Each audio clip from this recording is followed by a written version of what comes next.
आज ही Doubtnut app download करें। Doubtnut पर होगा अब आपके सभी मैथ्स, केमिस्ट्री, फिजिक्स और बायोलॉजी डाउट्स का सफाया। बस अपने क्वेश्चन की फोटो खींचो, उसे क्रॉप करो और तुरंत वीडियो सोल्यूशन पाओ। Download now.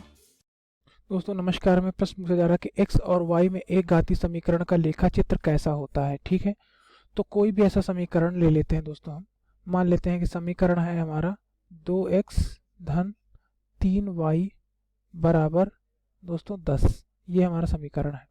इसमें x की घात 1 है और y की घात 1 है। अब हमको इसको एक ग्राफ पेपर पर या फिर ग्राफ के पृष्ठ पर इसे निर्देशित करना है, लेखा चित्र को बनाना है। तो सबसे पहले कुछ बिंदु ले लेते हैं। तो मान लेते हैं कि x, सबसे पहले हम x और y के अलग अलग बिंदु लेंगे। तो अगर हमने पहले मान लिया कि x बराबर 0, x का मान 0 रखेंगे तो y का मान क्या मिलेगा? y बराबर मिलेगा दोस्तों 10 माइनस 2x बटे 3। ठीक है, तो अगर x का मान 0 लेंगे तो y का मान क्या मिलेगा? यहाँ से y बराबर मिल जाएगा दोस्तों, इसमें रखेंगे 10 माइनस 2, 2 को रखेंगे 0, तो 10 बटे 3। तो ये मिल जाएगा हमें 10 बटे 3, मतलब 3.33।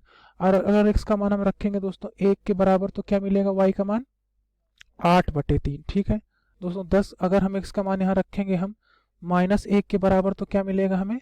यहाँ से मिलेगा दोस्तों 4 के बराबर। इनमें मान रखते जाएंगे तो हमें मिल जाएगा। इसी तरह से अगर हम यहाँ पर देखें y और x में, अगर y और x का मान बदलें तो अगर y का मान अगर हम यहाँ से लेते हैं 0 तो x का मान क्या आएगा? x बराबर आ जाएगा 10 माइनस 3y बटे 2। ठीक है, तो अगर हम y का मान रखते हैं 0 तो x का मान क्या आ जाएगा दोस्तों? 5। और अगर हम y का मान रखते हैं 1 तो x का मान क्या आ जाएगा दोस्तों? 7 बटे 2।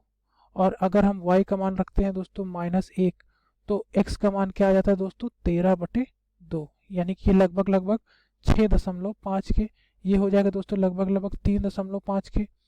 तो और ये दोस्तों लगभग हो जाएगा हमारे पास 3.33 के, और ये हो जाएगा दोस्तों ये हो जाएगा 2.66 के। तो ये हमारे पास मान मिल गए दोस्तों। अब इन चारों मानों को जो हमें मिले हैं, इन सभी को हम संख्या रेखा पर निर्देशित कर सकते हैं। संख्या रेखा पर न निर्देशित करके दोस्तों हम इसे निर्देशित करेंगे दो तल में, एक समतल में निर्देशित करेंगे। वो समतल में दो दिशाएं होंगी, एक दिशा में x बदलेगा और एक दिशा में y बदलेगी। तो उस समतल को अगर हम खींच लेते हैं, उस समतल को अगर हम खींचना चाहें तो देखते हैं दोस्तों यहाँ से। अब दोस्तों हम देखते हैं यहाँ पर कोई समतल है, मान लीजिए ये हमारा एक समतल है। ठीक है दोस्तों, अगर आप इस समतल को देखें तो यहाँ पर कुछ बिंदु होंगे, हम इन्हें बिंदु की तरफ निर्देशित कर लेते हैं। तो दोस्तों ये देख लेते हैं, ये हमारे पास, अब इनको हमने, ये इनके ऊपर बिंदु आ गए। अब हम सबसे पहले पहला बिंदु क्या होगा? x का मान जब 0 है तो मान है 3.3, यानी कि 0,3.3। तो इसे देखते हैं 0 y पर 3, 1 2 3, 3.33, यानी ये आ जाएगा। पहला बिंदु हमारा आ गया 0, इसे मान लेते हैं हम a, ये बिंदु, और ये हो जाएगा 0,3.33। ठीक है, दूसरा बिंदु दोस्तों 1,2.66।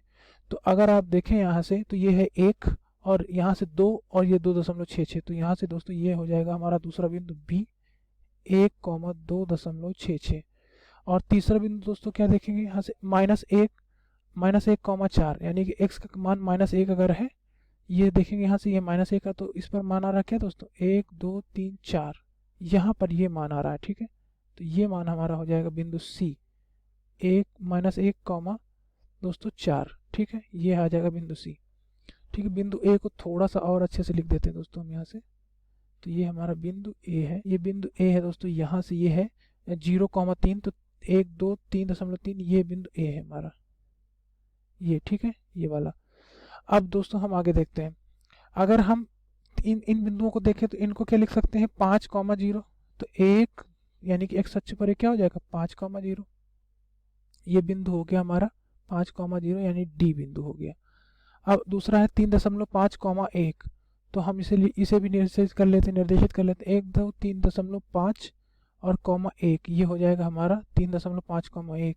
तो ये हो जाएगा दोस्तों, ये हमारा ई बिंदु हो जाएगा। ठीक है, और दोस्तों अगर हम अगला बिंदु देखेंगे -1, 6.5, तो 6.5 -1, यानी कि x पर 6.5, तो 1 2 3 4 5 6, थोड़ा सा और आगे आएगा दोस्तों, यहाँ से ये 6.5 और ये -1, तो यहाँ से ये बिंदु आ जाएगा। ठीक है, तो ये हमारा आ गया दूसरा बिंदु 6.5, -1, इसको मान लेते हैं हम f। अब दोस्तों इन सारे बिंदुओं को हम अगर मिलाना चाहे तो क्या हमें, अगर ये जो पैमाने हैं जो हमने बिंदुओं को बनाया, अगर ये एकदम स्ट्रेट एकदम एग्जैक्ट होते, मतलब कि इनमें कोई त्रुटि ना होती और या वही मान होते जहाँ पर वही निर्देशित होते जहाँ पर इन्हें होना चाहिए था, तो हम दोस्तों पहले इन्हें देख लेते हैं क्या बना रहे हैं। दोस्तों यहाँ से देखेंगे, अगर हम इन्हें देखेंगे तो क्या बना रहे हैं, एक सरल रेखा बना रहा है दोस्तों। ये देखिए आप यहाँ से इनको एक सरल रेखा बना रहे हैं, लगभग लगभग थोड़ा थोड़ा एक दूसरे से ये अलग अलग हो रहे हैं। और उसके कारण भी है दोस्तों, क्योंकि यह एकदम जो हमारा पैमाना है वह सीधा नहीं है। तो अगर आप ऐसे मिलाएंगे तो थोड़ा थोड़ा सा इनमें दोस्तों यहाँ पर थोड़ा सा होगा। तो इससे यह होता है दोस्तों कि कोई भी जो रेखा चित्र है, लेखा चित्र जो जिसमें x और y की घात 1 है, वह क्या होता है, रेखीय होता है। और वह रेखीय होता है और निर्देशांक अक्षों पर भी उससे एक रेखा ही प्राप्त होती है। ठीक है, धन्यवाद। क्लास 6 से 12 से लेके नीट, IIT, जेई मेंस और एडवांस के लेवल तक 10 मिलियन से ज्यादा स्टूडेंट्स का भरोसा। आज ही डाउनलोड करें डाउटनेट ऐप या व्हाट्सएप कीजिए अपने डाउट्स 8400 400 400 पर।